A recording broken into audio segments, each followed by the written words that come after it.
What's up, my little book dweebs? So, AI is taking over the planet. Whether you like it or not, it's probably going to involve itself in your life somehow, some way, whether it's personally, whether it's in your business, whether it's in your work life, anything like that. AI has probably infected you somehow. If not, it will. If not, at least you've heard about it. I thought I'd kind of intertwine AI and bookish opinions. I might do a few of these videos depending on your thoughts, depending on how you want to see my reactions to them, that sort of stuff. So what I did for this one is I went to ChatGPT. I know DeepSeek's a thing at the moment, but I can't seem to get it to work. I got it working for a couple of days and then it broke, but whatever. So I used ChatGPT and I asked it the 10 controversial bookish opinions it had. Now, if you don't understand quite what AI is, it's a very difficult thing to explain in a very simple term, but imagine it has been learning for years using both online data, people's inputs, all of these different things. And every single time somebody now goes onto one of these platforms, it therefore goes on and it uses their data to essentially learn and enhance its understanding. And this is AI. And then the next step is AGI, where it essentially uses the understanding it has to advance things. And that's when things start to get scary. At the moment, AI is okay. I went on to ChatGPT and asked for its controversial opinions. Now, I'm not naive. I don't think these are going to be opinions of the AI itself. It's not gone, what do I not like? No, these are things that people have Googled. These are things that people have searched online. These are the articles that have been written about bookish things and opinions and things like that. And it's also what people will have typed in here. So someone may have asked it, give me 10 controversial bookish opinions, and it's given them 10 and they've then responded saying, I don't know, oh, what about this? Or, oh no, I don't agree with that. And it's used that data. So these are the 10 controversial bookish opinions according to AI.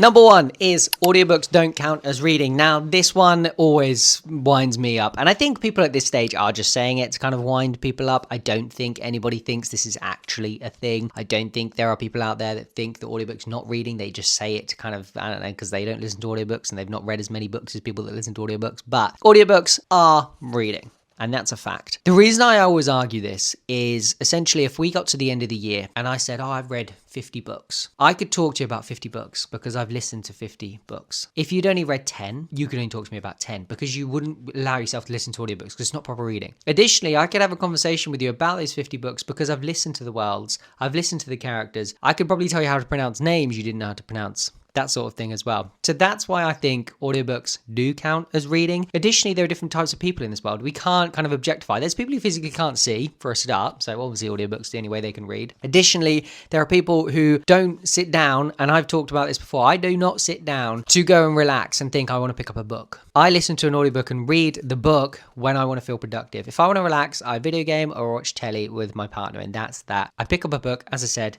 to feel productive. My cat's down here at the moment. However, there are two things I would say that you do miss out a little bit on with audiobooks, depending on your ability to kind of listen and concentrate with the audiobooks. Just move my camera a little bit there because I realized the top of my head had been cut off. But the first one is the immersion factor. So I do find that if I sit down and pick up a physical book, which obviously you can see behind me, I have plenty of, most of them are just so I can hold them up and be like, oh, I had the book, I read the book, blah, blah. But if I do sit down and read a physical book, I do find myself far more immersed. I do find it often harder to then go and stop reading the book. And that's something I think sometimes with audiobooks you cannot quite get the same of. Me personally, for example, if I'm not into the first 10, 20% of an audiobook, if I don't get the character names, if I don't get the world, if I don't feel like I'm involved in it, I then really have to concentrate to pick up the rest of the book and to follow. Who's that? What are they doing? Where are we? Why do I care? All of that sort of stuff. Whereas if you're reading physically and, reading the actual physical words, you're taking it in a lot deeper. You're completely blocking out the rest of the world, and therefore it is the only thing you can focus on, and it's a lot easier to kind of concentrate and immerse yourself on what's going on. The second thing I've noticed as well with audiobooks and physical reading books and the differences is essentially if I'm trying to read a physical book and I see a word that I've never seen before, I'm more likely to pick up on that word. I'm more likely to go and then look that up, especially if I'm my Kindle. I can kind of hold down the word and it then tells me on the dictionary what I'm reading about.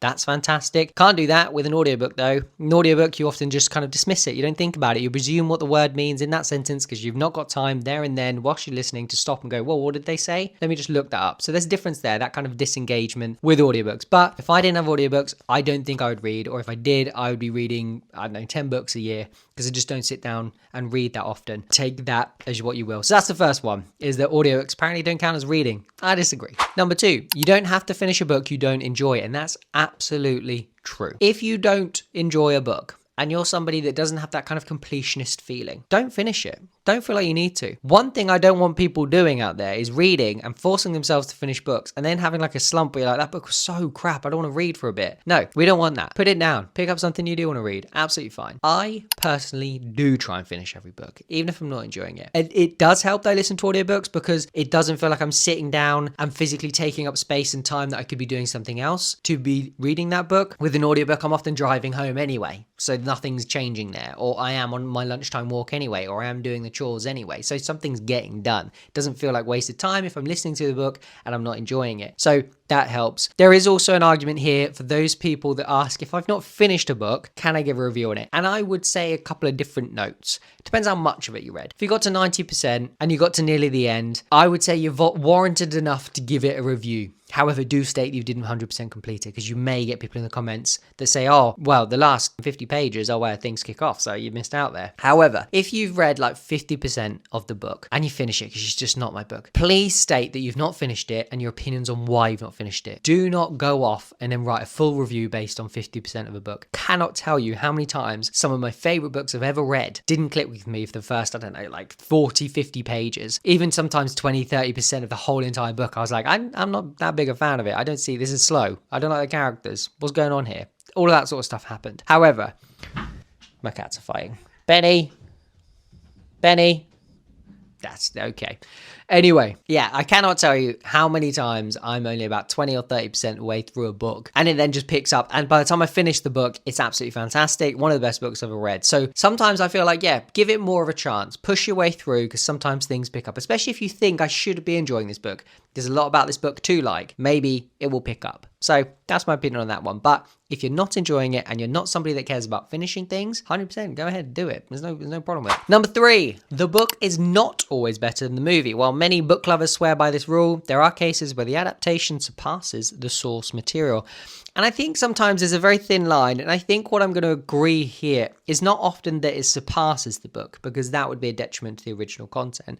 What I'm saying is that the TV series or the film does actually go and do its own thing, or it does actually create an incredibly impressive piece of material. For example, Game of Thrones. We all know Game of Thrones. Most people, you'd argue, maybe know Game of Thrones because of the TV series, not because of the books. The books are also some of the best pieces of fantasy ever written. Will they get finished? We don't know. Completely different story. But the actual TV series, some of the best TV ever done. Again, the end of that one was crap as well. But you see what I'm saying here. Hunger Games as well. The books, incredible. The films all did incredibly well. Harry Potter, books, incredible. Films, incredible. You've got things where both the book and the film / TV series are substantial, impressive pieces of work. And that's where I would say this kind of lies in. I have heard some instances, for example, the book, The 100, is meant to be really, really, really bad. Like, not great at all. And the TV series did a good job. It's not, again, the TV series isn't incredible, but it does a much better job. It makes what the book was trying to do actually happen. There are many other instances that I'm sure you can comment down below as well, where the book you read, or you've not even heard of the book, but the TV series the first time you heard of it, or the film was the first time you heard of it and it was great as well, or even better than TV series. So yeah, sometimes the book isn't as good as the film or the TV series. Number 4 then, hardcovers are overrated apparently. So this one I agree and disagree with. My personal story with hardcovers is that I try to avoid them. You can see one here, which is a book that I bought on, like, it was really cheap. It's Spare by Harry, Prince Harry. I tend to not buy hardbacks. The reason for that is because I started off, when I first started collecting books, I started off with not a lot of money, and therefore I bought a lot of books by a paperback. I still don't have a lot of money. That's not like, we're all pretty broke here in life, so that's fine. Paperbacks are often cheaper. Hardbacks, I do get, however, do give you that kind of more substantial feeling. That whole, if you're a collector, if you're somebody that likes the physical feeling of a book, then you would go and you would buy the hardback. The whole idea of, the physical hardness of a hardback, that might get me cancelled. That might get this video unmonetized. But when I was younger, I remember picking up Harry Potter quite vividly on kind of launch day, a couple of days after that sort of thing, or having it arrive. I don't know, did Amazon exist when I was a kid? Did Amazon kind of exist back in, when was I reading Harry Potter? 2004, 2005? This is future editing Luke. Yeah, definitely there was Amazon. I'm just going to pop something up here that shows that Amazon actually launched in 1994 and they started selling books like straight away. So I might have ordered off Amazon. I highly doubt it, because surely it wasn't around then. Like, I know it was around, but were people using it? I don't know. Anyway, back to the video. Anyway, I remember reading the hardback, and the sleeves, I love the dust jackets, sliding in to where your page was, sliding it back out again, using it as a bookmark, all that sort of stuff. It was fantastic. Absolutely loved it. So yeah, paperbacks I think are overrated because they cost a lot more money. They come out on launch date, which just infuriates me because I want to get it on launch date, but I don't want to get a hardback because that doesn't fit my ethos of my books and all my kind of perfectly lined up paperbacks. But I get it. I get the feeling of them. I get the collection idea. They do seem better quality. And also a lot of the kind of special edition books come out in hardback as well. So yeah, I get it. I wouldn't say they're overrated, but I personally don't pick them up. Number 5, and this is the first one where I'm going to get quite heated about it. And I won't say heated because I don't really get heated about anything. I'm quite chill. But dog-earing books and writing in them. Now, dog-earing books I'm a little less heated and strong feeling about. My cats are still fighting. Please, would you both stop? Thank you. But writing in books for me seems very, very odd. Dog-earing books, I have done it in the past. When I very first started reading and I thought, yeah, I kind of want to have that kind of aesthetic of my paper books where it looks well read. There's crinkles everywhere. There's kind of pages turned over. There's bits where it looks like I well read it. Now I don't do that. I like my paper books to be pristine. Being an audiobook listener, sometimes my paper books don't even get touched. I get them bought, they arrive in the post, I do some pictures with them, I do some videos with them. I don't know how I just said the word post there. I just meant to say post, but I went based. Anyway, that therefore results in them just literally being like perfect and pristine. Writing in books though, I don't get. It's not a textbook. Do you need to annotate it? Maybe. I don't know. It's all about how you feel. It's all about how you are as a person. It's all about how you think of a book. Is it something, it's my personal property. I should be picking this up. This should be something that I'm reading. This should be something that I, have annotated. These are my comments. These are my notes. These are things I want to remember. I get it if you're a deep reviewer. If you're somebody that's there to review the books and specific parts of the book, maybe annotate it then. Maybe put tags in it then. I review books and I don't because I just remember bits that I enjoyed, the feeling the book gave me, all that sort of stuff. That's how my reviews work. But it's up to you. But I think if I picked open a book and I thought somebody had written in it, you've almost destroyed it. It's almost like you've written on top. It's like, I don't know, I'm trying to think. It's like writing on artwork or paintings or something like that. Very, very odd when people do that. But I wouldn't judge you if you did. If you explained to me why and you said this is why, I'd 100% get it. Number 6 then is classics aren't always worth reading. And that's 100% true. I have read some classics such as The Great Gatsby, which I know some people are going to want to punch me in the face for. I've read The Man in the High Castle. That weren't great. There are fantastic classics though, 100%, 1,000,000%, 1,010%. In fact, East of Eden and To Kill a Mockingbird, 2 of the greatest classics of all time, are 2 of my favorite books of all time. And I think there's an element of sometimes what is a classic? Is a classic just a book that was written years ago? Is a classic a book that has been read a vast amount of times? Is a classic a book that's then been redone in loads of different forms? Is a classic just a book that somebody wrote and found in a very interesting environment? I don't know. Some books 100, 120, 150, 200 years ago must have been bad and therefore haven't been translated through to classics. So is that why they're good? I don't know. There is definitely an element sometimes when I'm reading a classic where I think if this was released today, would this be as successful as the classic is? Would it stand out in a crowd? Is there anything substantial about this? No. Is it more just the fact that it was written a long time ago and who it was written by? Who knows? So sometimes, yeah, classics aren't always worth reading, but I still wouldn't say don't read classics. Classics are written in a way that feels a lot more pure than these days. Sometimes books these days don't feel like they're written with much craft. Yes, you go through an editing process, but do you need to be the world's greatest writer to write them? No. I feel like back in the day, you needed to be a substantial writer to get noticed. Whereas now, picking up books is so much easier. You don't always need to be. And I don't mean that in a harsh way. And I don't want anyone to come at me and say, oh, what do you mean book writers these days aren't good writers? Nah, I'm not saying that. I'm just saying that you definitely read books, and we've all done it these days, that aren't the most well-crafted books in terms of reading. But there's an opinion coming up later that's actually going to contradict what I've just said. But that's number 6 on the list, and that classic books aren't always worth reading, and that's true, I would say.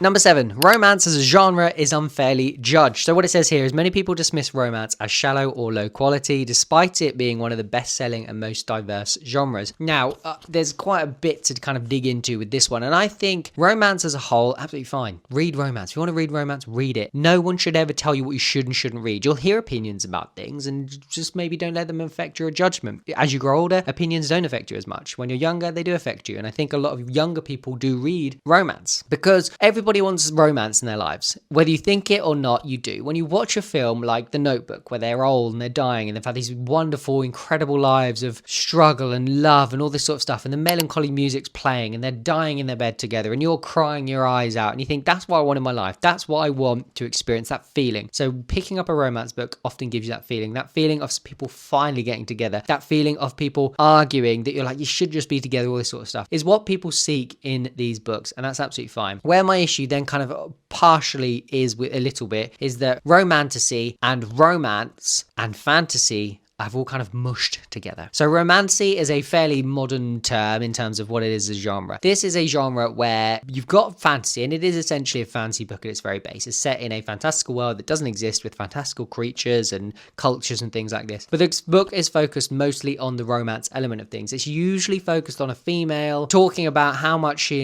is infatuated with this one man and the struggle they have and the fact they hate each other, but they actually love each other. And it's very repetitive. It feels forced. It feels like, well, obviously they're going to end up together, or they're obviously not going to end up together. It just doesn't feel like romance, and that's my biggest problem with that genre in particular. I enjoyed Fourth Wing the most probably of all of the books I've read in that kind of genre so far. I think it's by far the best fantasy book that's been written. Yes, there's some romance in it, and you can kind of get over those bits and get past them. It's fine. It just does make you cringe sometimes at the bits in it, which is a shame because the actual world and things there's some potential for. But when people start to refer to romantasy as fantasy is when I'm like, it's not quite. My first experiences of fantasy have been Brandon Sanderson, they've been Robin Hobb, they've been J.R.R. Tolkien and things like this. And yes, most of those may be majoritively male authors, but you do get your Robin Hobbs, your Anne McCaffreys, who write fantasy books, and it's not all about the female lead fantasizing over the male lead. And even then, my issue may not be with that. It's often with the fact that the male lead is not likable. There's nothing likable about them. It's uncovering a lot of people out there who seem to have a fantasy for not wanting a man that's nice, has a personality, has a sense of humor. They just want some tall, brooding, often dark-haired, high cheekbone, high-chinned male out there. I don't know. Yeah, that's my opinion. That's probably my strongest opinion. But please do not read fantasy or romantasy, not read romance or romantasy, because I've said I'm not the biggest fan of it. One Day is a romance book, utterly brilliant. White Nights by Fyodor Dostoevsky, utterly brilliant. The most recent Emily Henry I read, I'm not sure which it was. In fact, I've only read once. I'm not quite sure why I said most recent, but yeah, I enjoyed that as well. That was fun. There's a lot of romance out there that I think, and the genres as well. Hockey romance, I don't get this. It's so very specific. Ice hockey romance is a genre almost in itself. So specific. What do people love about it? I don't know. But anyway, that's my opinion, and that's ChatGPT's 7th opinion. Number 8, not all books need a happy ending. So it says some readers feel that unhappy or ambiguous endings are more impactful and realistic, and I 100% agree. I don't think I've got a lot more to say on this one. I love a book where it's a difficult book to read. It's about things that I have never experienced, will likely never experience, war-stricken countries, people transitioning, all this sort of stuff. And therefore, when I read about it and it's not particularly happy and it doesn't end particularly happy, it feels that message and it kind of re-amplifies that message that the thing you're reading about is not particularly happy. And it's brilliant. It's why horror films do so well, because horror films are always like, there's horrible things happening. Like, surely it's got to be happy in the end. And then, like, at the very end, everyone dies. Everyone gets killed. You're like, wow, crap, that was a horror film. And that's sometimes what works in books. Yes, sometimes I love a happy ending. You've got to have a happy ending sometimes. The book is focused around there being a happy ending. But sometimes there's not a happy ending, and that's absolutely fine. And so I agree with this opinion. So there's that. Number 9, good prose doesn't matter if the story is boring. Beautiful writing is nice, but if the plot and characters don't engage, it's not worth reading. And that's 100% true. So this kind of contradicts my kind of classic books thing in that some books these days aren't written well. But I never said that doesn't mean I enjoy them. A lot of the thriller genre these days aren't books that are written phenomenally. These are people that have really interesting stories to tell. They've got great imaginations. They've got great kind of crimes and, I don't know, fast-paced plots they want to tell. And sometimes it doesn't mean that they're going to be written like your Pride and Prejudice, like your John Steinbecks, all of these sort of kind of authors that have been well renowned for being some of the greatest writers of all time. But you're going to enjoy them because they're quick and they're easy and they're so fun. And I love that. So yes, good prose doesn't matter if the story is boring, because sometimes you can have good prose and it's incredibly dull. There was a Maggie O'Farrell I read recently, The Marriage Portrait, I say recently, last year sometime, where the prose was fantastic. I thought, really well written book, just dull. Didn't like the characters, didn't really care for the plot, and that's fine, because it's an opinion. And finally, we've got number 10. You don't have to own books to be a book lover. Now, this is also true. I know a lot of people who don't own a lot of books, who borrow quite a few books off me purely as their way of reading. You can be a book lover who doesn't even read a lot.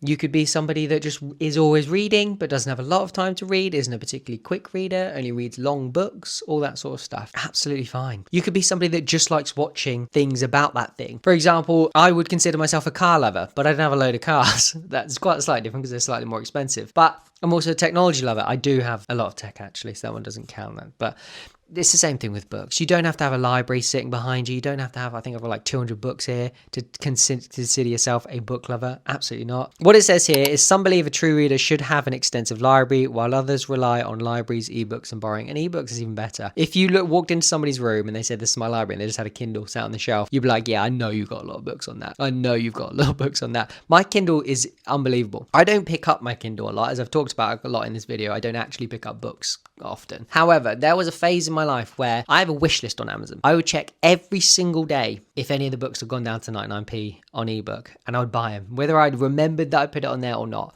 So I have a vast library on my Kindle. And one of my favorite things is when I hear of this new book, or I think of a book I want to read, and I think, do I have that? And then I go and look and I'm like, yeah, I bought that at some point for 99p, and it's brilliant. So yeah, you don't have to have an extensive library of books to be a book lover. You could, as I said, literally just watch YouTube videos about it all the time, and that be your book loving thing. There's a lot of things I watch on YouTube that I am a lover of, but I don't have a lot of myself. Maybe I can't think of any examples right now because most of my hobbies are, but there you go. So there are the 10 controversial bookish opinions according to AI. Now, there's been some of my own opinions in here, and yes, sometimes I say things that are slightly controversial because at the end of the day, I'm 30 years old and I feel a little bit more confident in expressing an opinion, because I also know at 30 years old, I have far less of a strong opinion about what people have as their own opinion. For example, if I say I don't like romance, and then somebody comes to me and says romance is my absolute favorite thing, I'm no longer at a stage in my life where that gets me particularly heated. I'm not like, you're so wrong. You are so wrong. Because I'm just like, yeah, brilliant. Love it. At the end of the day, we all love reading, especially on this kind of video. We all love reading. We're all here because we love reading. So just allow people to read what they want to read. If you don't agree that people should be reading smut, or you think it's a very odd genre, just let them read it. The person might be fantastic. It doesn't mean the person's a horrible person. Forget that. It's just the books they choose to read is what they're interested in. If you don't agree with, again, like romance, just let them read romance. If you think fantasy is for children, grow up. All these sort of things. Anyway, let me know if you've heard of a bit controversial bookish opinion that wasn't part of this list down below, because I always love hearing your opinions on things. Let me know if anything I've said has kind of irked you a little bit, because sometimes venting in the YouTube comments is absolutely fine as well. I'm also at that stage in my life where people will come on and with quite strong opinions, and again, I just don't get that riled up anymore. I'm comfortable. I'm happy. I've got a partner that loves me. 2 cats that have been fighting and playing with each other all day. I'm sitting here enjoying my life. I don't care too much for other people's heated abuse. Anyway, leave a comment down below nicely now, I think. Drop a like, and if you haven't yet subscribed, I'd really appreciate you subscribing. And the best thing you can do for any YouTuber is just go back and watch all their videos. Just get all my videos open in separate tabs and just leave them on repeat for days. I'll see you in the next video. Have a good one. Till then, goodbye.